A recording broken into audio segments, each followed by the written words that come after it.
Pakistan peoples party जी औरत wing जी मरकज़ी सदर फरियाल टालपुर चयो आहे त सिंध खे करबला बणजण न ॾींदासीं। सिंधु दरिया ते 6 केनाल कंहिं बि सूरत में मंज़ूर न आहिनि। सिंधुअ ते न केनाल ठही सघनि था ऐं न ई ठहण ॾींदासीं।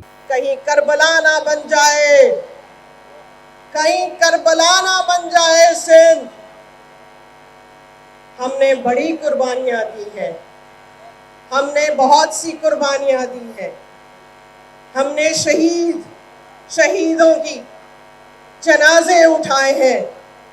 ये क्या समझते हैं ऑपोजिशन वाले? पाकिस्तान पीपल्स पार्टी को इतना मजलूम समझते हैं? इनको मालूम नहीं कि पाकिस्तान पीपल्स पार्टी शहीदों की पार्टी है। हमने जानों की कुर्बानियां दी हैं और हम आखिरी दम तक लड़ेंगे और ये कैनाल्स बनने नहीं देंगे।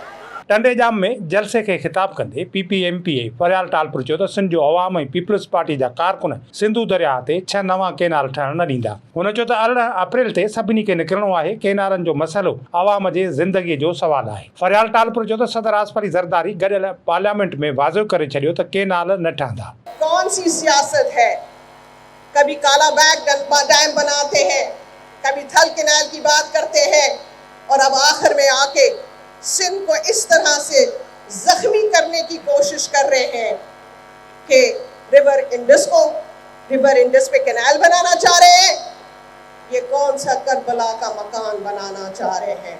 PPMPA फरियाल टालपुर जो चवणो त रेगिस्तान खे आबाद करण लाइ गुलिस्तान खे तबाह करणु चाहियो था। केनाल ठहण सां सिंध करबला बणिजी वेंदी। जलसे खे खिताब कंदे PP सिंध जे सदर निसार अहमद खोड़े चयो त 7 करोड़ अवाम तां अव्हां हिकु केनाल कुर्बान नथा करे सघो। छा तव्हां 7 करोड़ अवाम खे उञारो मारे छॾींदव? पीपल्स पार्टी सिंध जे सदर चयो त सिंध जा वकील, शागिर्द, हारी ऐं हर तबिको केनालनि ख़िलाफ़ एहतजाज करे पियो।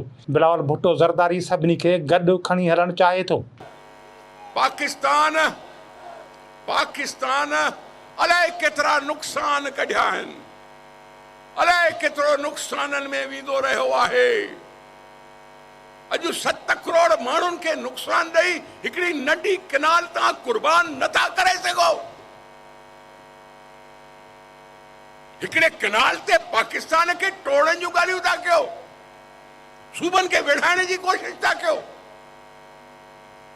बिलावल साहब खे इहो क़बूल न आहे, पीपल्स पार्टी को कबूल ना है। पीपल्स पार्टी मुल्क दे जान ॾिनी आहे, पीपल्स पार्टी मुल्क जे लाइ कुर्बानियूं ॾिनियूं। मां सिर्फ़ु उते इन करे आयुमि त तव्हां खां वरी पक वठां। अॼु तव्हां आया हो 18 तारीख़ पंजूण ते ईंदव या न ईंदव? पंजूण थो चवां, पंजूण थो चवां। हर घर में 5 भाती हूंदा आहिनि। अॼु हिकिड़ो आयो आहे त 5 ॿाहिरि वरी अचा आहिनि। PP सिंध जे सदर निसार अहमद खोड़े चयो त सिंध ऐं पंजाब में जहिड़ो नचणु घुरिजे, पाणीअ ते धाड़ो हणणु न ॾींदासीं। जलसे खे खिताब कंदे सिंध जे आबपाशी वारे वज़ीर जाम ख़ान शोरो चयो त सदर आसिफ अली ज़रदारी असांखे अरिड़हीं तरमीम ॾिनी ऐं सदर आसिफ अली ज़रदारी केनालनि जी मुखालफ़त कई आहे। ही उहो तक आहे जितां पीपल्स पार्टी हमेशह खटियो आहे।